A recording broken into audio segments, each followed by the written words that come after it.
Hey Commandos, I am Mohammad Arman Memon. I have scored 676 marks in NEET 2021 with All India rank 1157. I belong to Sankeshwar, Patan district, Gujarat. Uh, First of all, मैं Almighty God का बहुत शुक्रगुजार हूँ for everything. And then I am also thankful to my parents, मेरे भाई भाभी, who have played a great role of being guardian during the journey of my preparation of NEET. And I am really thankful to my teachers. Yes, especially Dr. Gitendra sir, Sanjay sir, Amar sir, and whole team of biomentors. Uh, I have lots of emotion of being thankful to you, sir, but I don't have enough words to express my feelings. But really, I am really thankful. Please accept my gratitude. And now मैं अपनी emotion को side में रखते हुए जो main चीज के ऊपर डिस्कशन करना चाहूंगा. So let's start from physics because physics is my most favourite subject. So physics में मैं सबसे पहले लेक्चर्स देखा करता था and I used to take notes from the lectures and then I used to revise that content of lectures at least 2 to 3 times and also used to solve the questions of DPP that is given by our institute. Physics में इसके साथ साथ DPP के साथ साथ मैंने H C Verma की जो किताब है कॉन्सेप्ट ऑफ फिजिक्स वो भी मैंने सोल्व करी थी except maybe modern physics and optics को छोड़ के मैंने सारे चैप्टर्स के एक्सरसाइज के क्वेश्चंस एच सी वर्मा से किए थे. So it has help me a lot. But अगर मुझे पूछा जाए कि क्या इसकी एच सी वर्मा की जरूरत है तो मैं बिल्कुल ही नहीं बोलूंगा. अगर आपको मतलब वो इंटेंस लव हो फिजिक्स के लिए है ना वो तो आप एच सी वर्मा सोल्व करिए. अदरवाइज एच सी वर्मा की इतनी जरूरत नहीं. DPP questions are enough for getting good marks in physics. और एक जो सवाल है इसको मैं एड्रेस करना चाहूंगा वो ये कि initially most of the student को इंक्लूडिंग मी मुझे भी ये इशू हुआ था. फिजिक्स में हमसे सवाल नहीं बन रहे होते या मतलब हमें ऐसा लगता है कंसेप्ट हमें आता है लेकिन क्वेश्चन नहीं बन रहे होते. सो इसका जो सॉल्यूशन जो मुझे मिला वो कुछ ऐसा था कि जितने ज्यादा सवाल आप कर पाओ है ना जितने एमसीक्यू की आप प्रैक्टिस कर पाओ वो करो. बी लिटिल बिट पेशेंट है ना एंड क्वेश्चन करते रहो. मे बी थोड़े वक्त के बाद ये प्रॉब्लम अपने आप सॉल्व हो जाएगी. लेकिन एमसीक्यू जितने ज्यादा एमसीक्यू कर सकते हो उतने ज्यादा आप एमसीक्यू करने की प्रैक्टिस की जाए. Okay then let's go to the chemistry and first physical chemistry. Physical chemistry is little bit subject like physics. Okay so उसमें भी सेम लेक्चर्स देन कंटेंट मतलब लेक्चर के जो नोट्स है and revise those notes at least 2 to 3 times and then solve the DPP questions. Okay physical chemistry में मैंने DPP के साथ साथ एन अवस्थी की वो जो बुक है एमसीक्यूज की वो भी मैंने सॉल्व करी थी. Not for all chapters but या मेनी चैप्टर्स के लिए मैंने करी थी. जैसे कि इक्विलिब्रियम के क्वेश्चन मैंने उससे सॉल्व किए थे. थर्मोडायनेमिक्स के किए थे. यस इलेक्ट्रोकेमिस्ट्री के क्वेश्चंस एंड सॉल्यूशन के क्वेश्चन भी शायद मैंने उससे सॉल्व किए थे.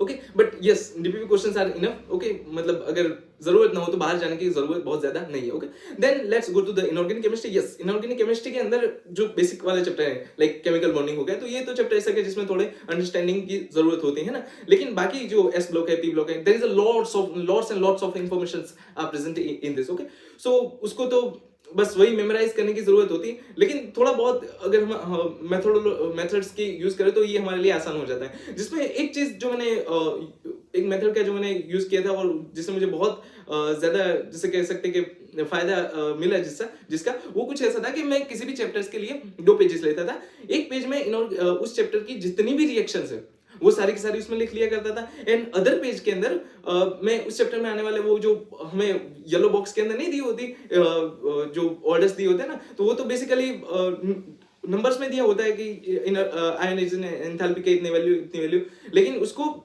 ऑर्डर लिख लिया करता था. मतलब जस्ट के लाइक बोरॉन इस साइज की अगर हम बात करें लाइक बोरॉन एल्यूमिनियम गैलियम की तो boron is less than gallium is less than aluminium is less than है ना आगे इस तरह से.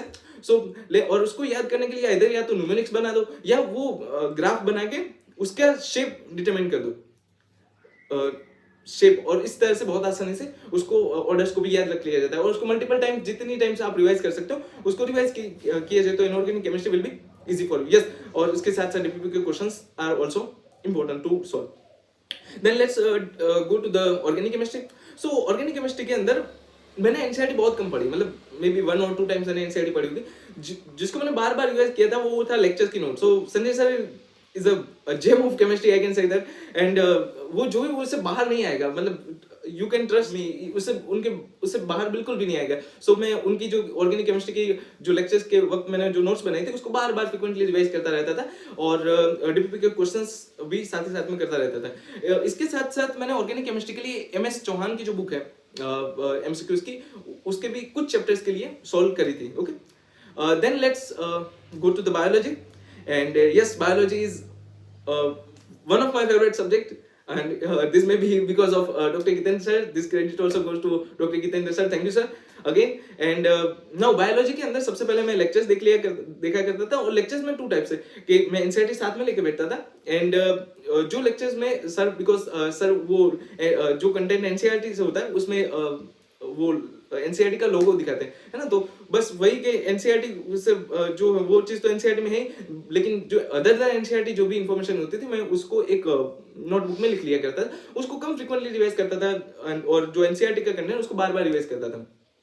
यहाँ सर जो हमें एनसीईआरटी के जो स्लाइड्स दिखाते हैं उसका एक बहुत बड़ा फायदा ये होता है कि बिकॉज एनसीईआरटी की ईच एंड लाइन का एग्जैक्ट मीनिंग क्या है वो हमें पता चल जाता है, और इसके कारण बायोलॉजी के जो थोड़े हाई लेवल के जो क्वेश्चन होते हैं, कंसेप्चुअल क्वेश्चन कह सकते हैं, या थोड़ा डीप क्वेश्चन होते हैं, उसको सोल्व करने में बहुत ज्यादा आसानी होती है। So this is also work for biology. And साथ ही साथ में डीपीपी के क्वेश्चन तो बिल्कुल मिस नहीं करने, do not miss any DPP, okay, because यही चीज है जो आपको एग्जाम में एक्चुअली तो आपके सामने तो क्वेश्चन आने वाला है ना, तो इसकी प्रैक्टिस डीपीपी से बहुत अच्छी तरीके से हो जाती है। देन 2 थिंग इसके अलावा जो मैं एड्रेस करना चाहूंगा वो first is revision, second is the test. Okay, so revision is very very important, है ना, और रिवीजन की एक मेथोडोलॉजी जिसने मुझे बहुत ज्यादा हेल्प करी थी वो कुछ ऐसा था कि डेली जो भी कंटेंट हमें लेक्चर्स में पढ़ाया जाता था उसको मैं at least 2 to 3 times after lectures revise कर लिया करता है ना। जो फर्स्ट टाइम आप जब रिवाइज करते हो तो उसमें थोड़ा सा टाइम लगता है, लेकिन सेकंड और थर्ड टाइम करते हो तो उसमें जो टाइम है वो थोड़ा कम होता है, तो आसानी से रिवाइज किया जाता है। एंड सेकंड थिंग कि जब हमें वीकली जो टेस्ट होता है तो टेस्ट से पहले मैं उसको एक बार जस्ट गो थ्रू कर लिया करता था। सो उसकी वजह से बेसिकली कभी भी मुझे ना रिवीजन का वो बर्डन कभी फील नहीं हुआ कि इतना ज्यादा रिवीजन करना, बाकी ऐसा कुछ कभी भी बर्डन फील हुआ ही नहीं। ओके, एंड सेकंड थिंग जो एड्रेस करना चाहूंगा वो है test. Okay, never miss a test, है ना, कभी भी, आइदर यू आर प्रिपेयर्ड और नॉट प्रिपेयर्ड, ये प्रिपरेशन सेकंड नंबर की चीज है, टेस्ट को कभी भी मिस ना करो, because test is something which give you way how you should, मतलब आगे आपको कैसे किस तरह से जाना है, कौन सा ऐसा टॉपिक है जहां आपको ज्यादा फोकस करने की जरूरत है ना, और don't just give the test.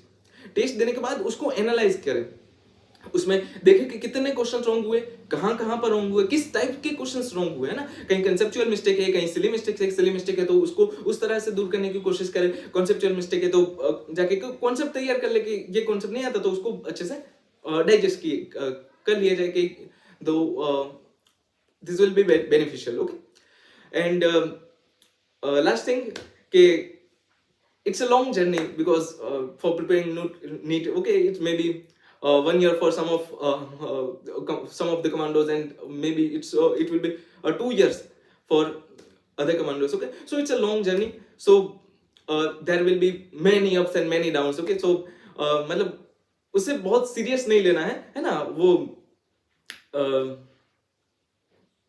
जिस दिन से किसी का शेर है बहुत बढ़िया कि जिस दिन से चला हूं मेरी मंजिल पे नजर है, जिस दिन से चला हूं मेरी मंजिल पे नजर है, आंखों ने कभी मील का पत्थर नहीं देखा, और तुम्हें लगता है ये फूल मुझे विरासत में मिले हैं, तुम्हें लगता है ये फूल मुझे विरासत में मिले हैं, तुमने मेरा कांटों भरा बिस्तर नहीं देखा। So it is long journey, there will be many ups and many downs, but don't मतलब be too much affected. Okay, and कभी कभी होता है टेस्ट में अच्छे मार्क्स नहीं आते हैं, है ना, और भी बहुत सारे इश्यूज होते रहते हैं जर्नी के दौरान, बट इन सब चीजों को बहुत ज्यादा सीरियसली नहीं लेना है, जर्नी को एंजॉय करना है ना। जब नाव जल में छोड़ दी मझदार में ही मोड़ दी, दे दी चुनौती सिंध को फिर धार क्या मझदार क्या। ओके, सो और इस बार सिर्फ मुझे उम्मीद ही नहीं है, मतलब 2021 में तो चलो रह गया, लेकिन इस बार सिर्फ मुझे उम्मीद ही नहीं है, मुझे पूरा विश्वास है कि नेक्स्ट टाइम नीट 2022 में ऑल इंडिया रैंक 1 बायोमेट्रिक से ही आ रहा है। सो ऑल द बेस्ट, मेहनत करते रहो, है ना, and thank you so again for this for hearing me, and best of luck.